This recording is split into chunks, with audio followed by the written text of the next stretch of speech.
Karmfal, fruits of action, might not be what it seems. We are usually not prescient enough to understand whether the karmfal, fruits of action, we currently desire will be good for us down the line. As in a failed relationship, at one moment, the only karmfal a couple wanted was to be together. But after some time, they only want to separate. In fact, many regrets that people have today is on account of getting the karmfal which they desired desperately and which over time proved disastrous. On the contrary, going by general experience, many feel that the best thing that happened to them was not getting the karmafal coveted by them at some point of time in the past.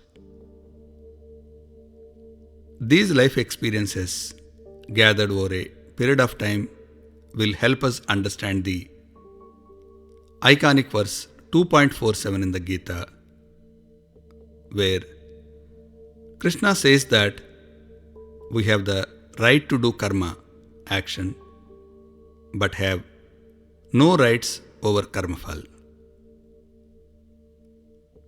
These experiences can be used to see this verse through the lens of polarity, duality, dvandva. The world is polar and everything exists in its polar opposite. The same applies to karmafal also. In the first case, a pleasure polarity of sukh, victory, profit, turned into pain polarity of dukh, defeat, loss, in due course of time. In the second instance, exactly the opposite thing happened. Krishna's emphasis throughout the Gita is on transcending these everlasting polarities by being aware of them. The desire for karmfal is one such polarity which should be transcended by not attaching ourselves to it. The Creator, consciousness, Chaitanya, creativity, has the experience of running this universe for more than 13.5 billion years. How can he falter when it comes to our karmfal?